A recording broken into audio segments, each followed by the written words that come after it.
Bonjour tout le monde et bienvenue dans cette nouvelle vidéo review sur les épisodes 4, 5 et 6 de la saison 2 de Star Wars Andor, la nouvelle série live Star Wars actuellement en cours de diffusion. Alors ces 3 épisodes, qu'est-ce que j'en ai pensé ?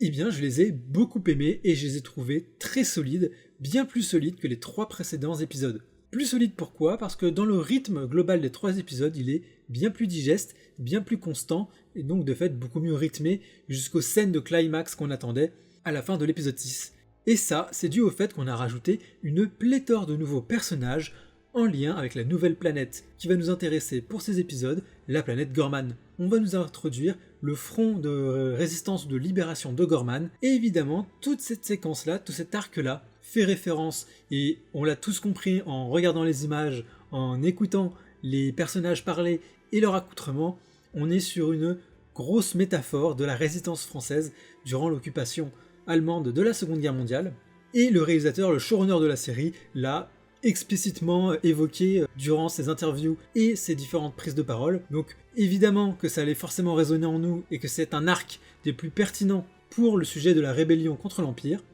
Quoi qu'il en soit, ça nous a rajouté une ribambelle de personnages qui viennent ajouter un dynamisme supplémentaire, puisque dès qu'un arc commence un peu à faiblir, on relance un autre, et ça permet de garder un rythme constant, comme je l'évoquais plus tôt, puisqu'on a beaucoup plus de personnages, et on peut de fait balancer le focus sur leurs activités de l'un à l'autre, sans perdre en intérêt, ce qui donne à ces 3 épisodes une consistance bien plus agréable et bien plus palpable que les 3 premiers épisodes où Andor était clairement mis en retrait, passé la séquence d'intro et la séquence de fin. Ici, tous les arcs sont importants à leur échelle, et surtout, ils vont tous se rejoindre plus ou moins ensemble. Donc là, pour le coup, je trouve que les 3 épisodes, que ce soit le 4, le 5 et le 6, sont déjà très bien équilibrés entre eux, et je n'ai pas grand chose à dire sur les épisodes en eux-mêmes, en tant qu'exercice d'épisode. Puisque de toute façon, en termes de visionnage, on a vu les 3 épisodes d'une traite. De fait, les délimitations qu'on a de ces épisodes-là sont un peu floues, et on va plus se souvenir par rapport aux arcs, et c'est d'ailleurs sous cet angle-là que je vais analyser la série et vous exprimer mon opinion sur cette dernière, notamment sur les différents arcs. Alors, ces différents arcs, qui sont-ils ? Nous avons évidemment l'arc de Gorman, qui est l'arc principal de ces épisodes-là, et qui va sans doute être évidemment le principal arc des 3 prochains, qui regroupe le point de vue des rebelles, du front de libération de Gorman, le point de vue des impériaux avec Cyril, Dedra et le Major qui tentent, on va le voir un peu plus tard, de se rapprocher de ce mouvement-là, l'arc de Andor qui va évidemment essayer pareil de se rapprocher d'eux pour évaluer la situation. Donc ça c'est vraiment l'arc de Gorman qui va réunir ces 3 mini-arcs de personnages entre eux. Et à côté de ça, nous avons également l'arc de Luten qui va rejoindre celle de Mot Mothma. Donc là on est dans les hautes sphères de Coruscant. Ça va parler d'espionnage, de conflits politiques, de magouille électorale. Et on a un arc beaucoup plus succinct et excentré de tous les autres, celui de Saw Gerrera avec le jeune de la troupe de Ferrix qui va lui créer un appareil qui semblerait permettre de drainer un carburant extrêmement toxique, si j'ai bien compris. Et cet arc-là, c'est vraiment, on va dire, le petit arc repos, entre guillemets. D'ailleurs, je vais commencer par ce dernier, puisque ça va être le plus facile à traiter. On retrouve donc un Saw Gerrera toujours fidèle à lui-même, toujours dans l'extrémisme et pulsation de liberté poussée à son paroxysme. Et cet extrémisme va vraiment le pousser dans une forme de paranoïa extrêmement radicale, mais qui malgré tout va être justifié étant donné le dénouement de son arc, puisqu'en effet on va suivre donc le jeune de Ferrix qui va lui apporter des informations sur une machine permettant d'améliorer l'effort de guerre de l'Alliance Rebelle, et on va voir à quel point Saw Gerrera il est toujours aussi fanatique dans son envie de liberté et de résistance, et à quel point la paranoïa qui en découle semble disproportionnée mais pourtant terriblement utile dans ces temps de guerre. Donc voilà, on va le voir tout le temps aussi sur la corde raide entre folie et détermination. Et on va voir que d'une certaine manière, de manière un peu métaphorique, il va entre guillemets corrompre le jeune de Ferrix en lui inculquant le carburant qui semble nocif, mais pas tant que ça, puisque c'est une métaphore de la pulsation de liberté des individus poussée à son paroxysme. Tu ne peux pas lutter contre ton désir de liberté, alors embrasse-le, vas-y à fond, laisse-toi aller et reste avec moi, combat avec moi pour la liberté. Donc on a vraiment une emphase de liberté poussée à son paroxysme, qui est ici représenté par Saw Gerrera, et évidemment voilà tout le petit moment où il arrive à déduire que l'autre ingénieur du groupe est un espion pour l'Empire. Donc forcément cette scène toujours très forte en tension, parce qu'étant donné qu'il est à moitié fou, enfin il semble à moitié fou, il apporte évidemment des scènes de tension extrêmement prenantes, et évidemment pour le jeune Ferrixien, j'ai oublié son nom, je suis désolé, on est de tout cœur avec lui parce que lui il a vraiment cette âme sensible, cette âme sincère, notamment avec la relation avec la jeune fermière de l'arc précédent. Et par conséquent, quand il est sur le point de se faire assassiner, abattre froidement par Saw Gerrera, on a vraiment peur pour lui parce qu'on sait qu'il en est capable. Et là, hop, changement de perspective, on se rend compte que la personne dont on devait se méfier, c'était l'ingénieur et non Saw Gerrera, donc ça remet un peu les choses en perspective. Et évidemment, on assiste au début, enfin à la fin de cet arc-là, au moment où ils essayent d'extraire le carburant pour leur vaisseau, mais quoi qu'il en soit, c'était un arc somme toute assez efficace, assez succinct, mais qui permet aussi de mettre un petit peu plus en avant la branche très extrémiste de Saw Gerrera, qui se raccorde extrêmement bien avec ce qu'on va avoir dans Rogue One, notamment le fait que la base où ils étaient, ça va être la base des rebelles pour les épisodes 7 et 9 des films Star Wars. Bon, c'est un petit clin d'œil sympathique, quand bien même j'aime pas ces films, j'en ai rien à foutre, mais ça fait toujours du bien de voir un petit peu plus de cohérence et de rattacher les ballons par rapport à la postlogie, ça mange pas de pain, et la prélogie, comme la trilogie, eux aussi bénéficiaient à leur époque respective de ces moments où on raccorde un petit peu quelques intrigues et quelques éléments. C'est à ça que sert l'univers étendu, et puis au moins ça rend la scène en elle-même et le groupe de Saw Gerrera plus que concret et cohérent avec le reste. Donc ça c'était pour l'arc de Saw Gerrera, on va passer évidemment à l'arc principal, l'arc de Gorman. Alors je vais passer très vite sur Andor, qui est plus focalisé sur Bix, tant au niveau de son traitement que des péripéties. Andor et Bix sont vraiment les réceptacles du spectateur, c'est vraiment à travers eux qu'on va vivre cette aventure d'Andor. En même temps c'est dans le titre de la série, mais vous avez compris qu'au sein de tous ces personnages là, c'est vraiment ces deux personnages qui font office de référence pour le point central de l'intrigue, mis en opposition avec Cyril et Dedra. Et on voit que Cyril et Dedra sont cœur ouvert pour l'Empire, ils ont un véritable amour de l'Empire et pour leur travail, tandis que Andor et Bix, ce qui est intéressant, c'est qu'ils ont à la fois cette passion et cette volonté sincère de combattre l'Empire, mais ils sont déchirés entre évidemment les épreuves qu'ils ont subies et le fait est de vouloir vivre une vie à eux, libre de toute contrainte, là où on a vu que la vie de couple de Cyril et Dedra était quand même assez complexe, assez délicate, dans le sens un petit peu très protocolaire, un peu malaisante, etc. Donc c'est vraiment deux couples, enfin du moins deux duos, qui fonctionnent je trouve très bien. Et pour en revenir à Andor et Bix, on voit que Bix a du mal à se remettre des traumatismes et des tortures qu'il a subies en saison 1. Et Andor, il est partagé entre son désir de rébellion et la protection donc de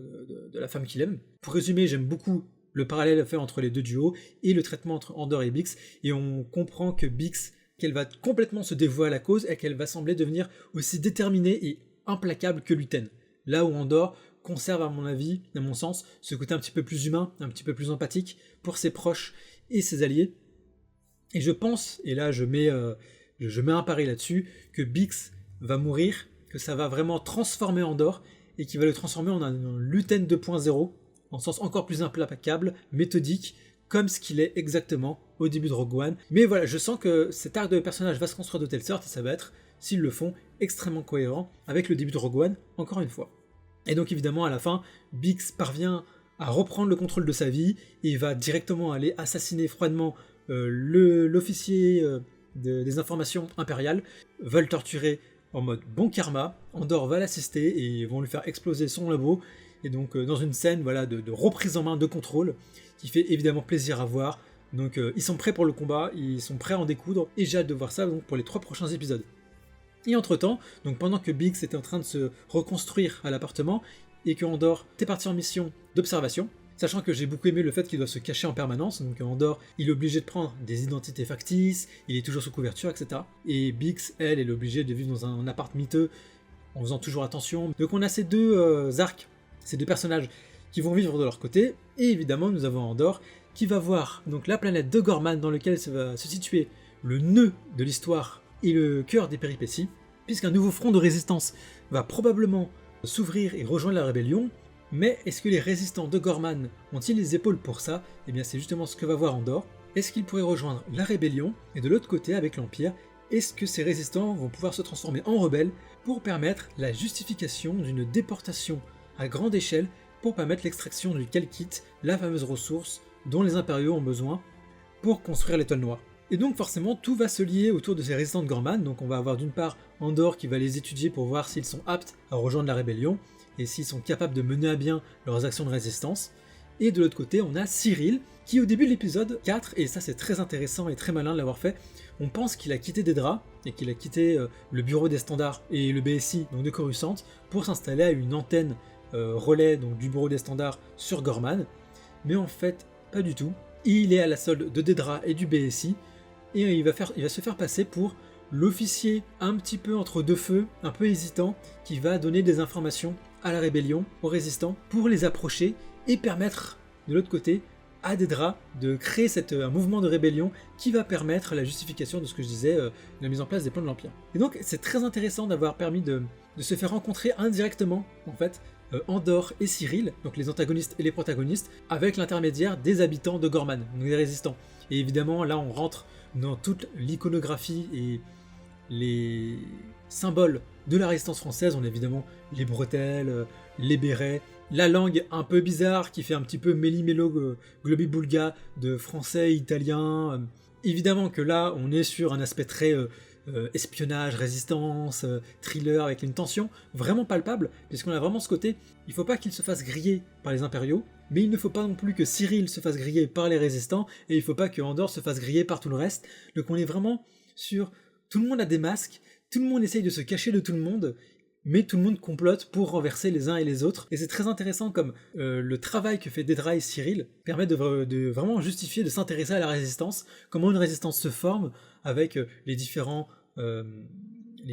drames, avec la façon dont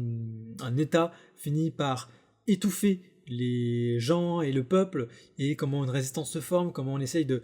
faire les points de liaison entre les différentes capsules de résistance. Donc vraiment, toute cette partie-là, d'un point de vue ressort scénaristique, je l'ai beaucoup apprécié parce que tout fait sens, tout se lie les uns aux autres pour former un tout cohérent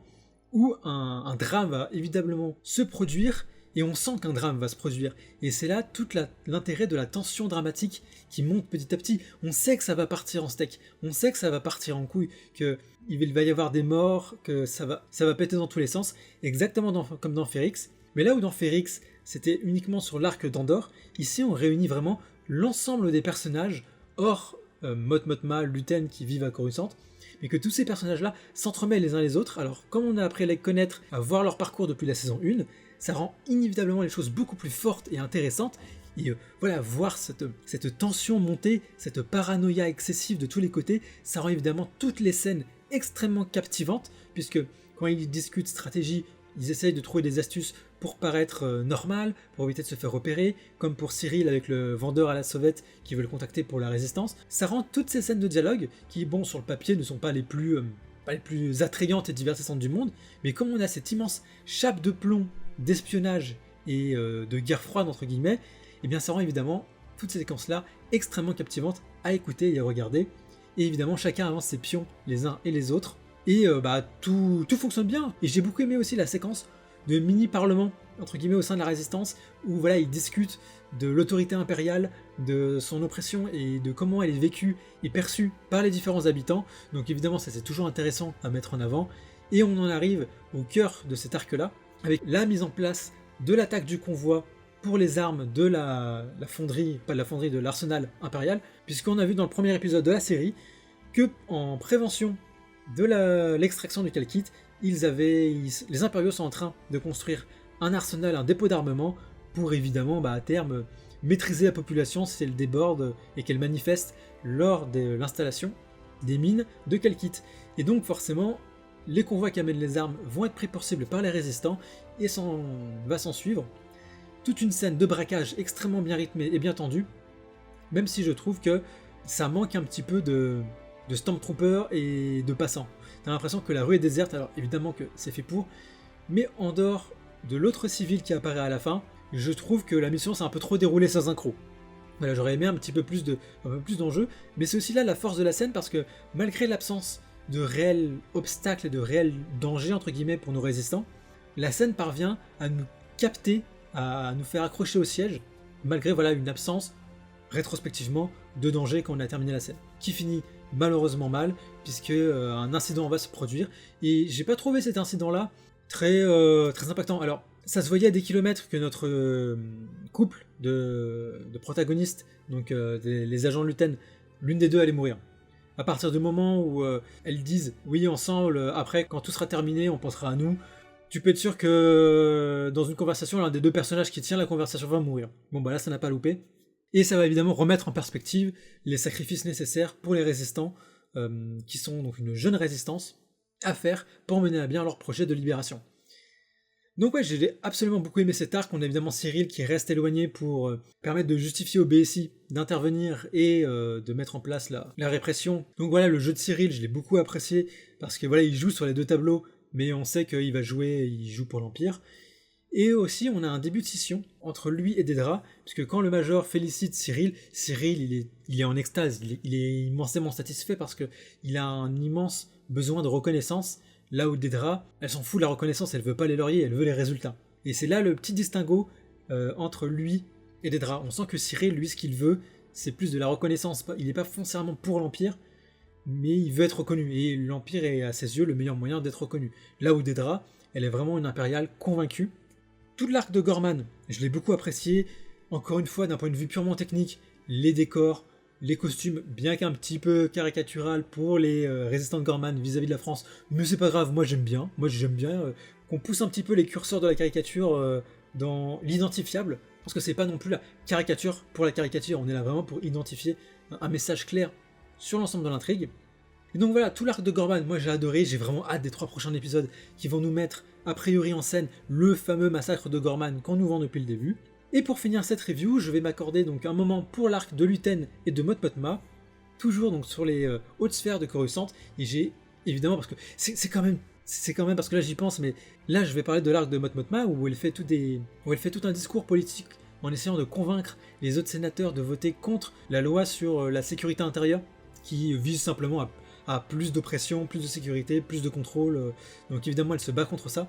et elle essaie de convaincre les autres sénateurs de voter contre cette loi, donc cette loi de l'empereur, qui a émané donc de l'empereur, et c'est encore une fois très intéressant de voir les rouages impériaux, parce que dans les films, on voyait surtout la répression militaire et Dark Vador en acquisition, des anciens Jedi, enfin des Jedi. On voyait vraiment la face visible de la répression impériale,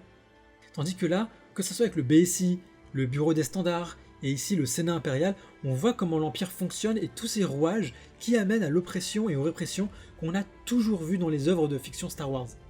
Que ce soit sur Rebels, là dans Andor, que ce soit dans les films, etc. Donc vraiment, voir le cœur de la machine, voir tous ces rouages, c'est quelque chose moi, qui me fascine énormément. D'une part, c'est très instructif, de deux, c'est très divertissant parce qu'on a vraiment, on donne cœur et corps à cette immense machine qu'est l'Empire, qui résonne énormément en tant que fan de Star Wars et en tant que entité politique de la science-fiction et de la pop culture. Et donc le simple fait d'avoir, et c'est là où j'en viens, des femmes et des hommes et des aliens qui discutent politique, qui discutent traité, qui discutent loi au sein d'un film, et arriver à kiffer ça dans un univers de science-fiction qui te promettent encore une fois bataille, aventure, course-poursuite, magicien, chevalier, etc. C'est un assez gros tour de force. Et c'est vrai que mon petit côté nerd de Star Wars en raffole également de ce genre de situation et de péripéties. Et donc, j'ai beaucoup aimé évidemment les différentes interventions de Mot Mothma qui fait tout ce travail-là de mise en avant de la politique impériale quand elle est devant la scène d'investiture des différents sénateurs qui prêtent allégeance à l'Empire. Là, on voit que elle s'effondre de plus en plus devant l'absurdité et le despotisme de l'Empire. Et on a évidemment du côté de Luten et de Linda, je crois que c'est son nom, son assistante, très bon personnage également qui n'hésite pas à lui tenir tête et qui vraiment assume ses erreurs. Ils forment un très bon duo pour les deux, et eux ils ont placé des mouchards et des micros absolument partout, et l'un d'entre eux va être découvert, donc forcément ils vont remettre leur masque, et au travers donc d'une soirée de gala, pour célébrer l'investiture je crois, de Skelton, je crois que c'est Skelton le politicien dont on parle, donc qui organise ce gala, et on va retrouver Mot Mothma, on va retrouver Luten, on va retrouver le docteur Krennic, le directeur Krennic, dans une scène de tension toujours bien gérée, toujours bien fichue, qui nous permet de voir comment s'organisent les hautes sphères de l'Empire. Et ça m'a fait d'ailleurs penser à une scène dans l'un des romans de l'univers canon actuel sur l'amiral Thrawn, et notamment sur son incorporation à l'Académie impériale et à la marine impériale, où il va avoir réussi une mission qui va lui permettre d'assister à des galas, et lui, son ami et l'amiral Yularen, je crois, ainsi que Tarkin, eh bien, ils vont assister à des galas et justement à des réceptions de ce genre. Ça m'a fait penser un peu à cette scène-là dans le bouquin, donc c'est juste Thrawn, l'origin story de Thrawn dans l'Empire. Et voilà, cette scène-là de gala qu'on a dans Andor m'a fait un peu penser à celle qu'on a dans ce roman, où on comprend un peu mieux les relations, jeux de pouvoir entre les différents personnages politiques. On a aussi un caméo du sénateur Bail Organa, donc le père adoptif de Leia, qui visiblement a changé d'acteur, et je pense que c'est plus pour une question d'emploi du temps, puisque l'acteur initial qui jouait Bail Organa dans la prélogie, là en fait il est totalement dans l'âge qu'il faut pour jouer le personnage là à cette époque. Donc je pense que c'est principalement pour un désaccord d'emploi du temps, parce que s'il a rejoué pour Obi-Wan et pour Rogue One, je vois pas pourquoi il aurait pas pu jouer dans Andor. Donc quoi qu'il en soit, je pense qu'il va être plus important, mais par la suite. Et on assiste à la désinstallation du micro qu'a placé Luten et son assistante, et évidemment avec un petit jeu de masques où ça parle des arts, de musées, de collections, et pendant que l'assistante essaye désespérément à s'en faire saigner la main de décrocher le micro, on a un débat très intéressant sur l'usage des mots entre Mot Mothma et Dr. Krennic, qui évidemment lui c'est l'impérial extrêmement sûr de lui et assez arrogant mais convaincu, et Mot Mothma évidemment c'est la sénatrice républicaine attachée aux libertés, aux principes de démocratie, et ensemble il va y avoir un petit duel de rhétorique sur le jeu et l'emploi des mots, encore une fois extrêmement bien écrit, extrêmement bien fait, et qui rajoute et c'est ce qui est intéressant, c'est que il se passe quelque chose d'important, le plus important d'un côté, et pour dynamiser la chose, on met évidemment des événements à côté qui sont plus secondaires là pour meubler, mais c'est pas pour autant que ces événements-là sont moins intéressants et moins pertinents, bien au contraire, ils gardent une qualité d'écriture et d'intérêt pour le spectateur, ainsi que pour les thématiques globales de l'intrigue. Et cette scène où, durant le gala et l'exposition de la collection de Skulldugg, d'œuvres d'art dans la mythologie Star Wars, eh bien on a le morceau principal, où Cléa, je sais plus, vous retrouverez sans doute le nom en commentaire, où l'assistante, donc le cœur c'est de voir si elle va réussir à enlever le micro, et de l'autre évidemment pour meubler un peu ça, on va avoir ce fameux débat entre Krennic et Mot Mothma qui est tout aussi intéressant et palpitant à écouter, et c'est ça tout de long, et c'est évidemment mis en parallèle avec le braquage qui a lieu en même temps, nous dans l'épisode, mais ça doit à mon avis se dérouler quelques instants de différence.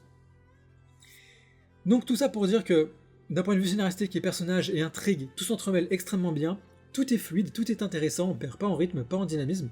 et évidemment, d'un point de vue technique, c'est toujours impeccable, décor, costume, mise en scène. Le jeu d'acteurs également, Luten, Andor, Mot Mothma en tête, sont vraiment le trio porteur de cette série. On n'a pas encore vu K2SO d'ailleurs, tant que j'y pense. Donc ouais, on est vraiment encore une fois sur 3 épisodes de qualité, certes un peu sage en termes d'action, mais je ne doute pas une seconde qu'on va en avoir dans les suivants, et pour l'instant, effectivement, ces 3 épisodes-là sont d'une manière globale bien plus qualitative que les 3 premiers. Donc ouais, j'ai hâte des 3 prochains épisodes. N'hésitez pas à me dire ce que vous en avez pensé en commentaire. Moi je vous dis à la prochaine pour de futures vidéos. Salut tout le monde. Ciao.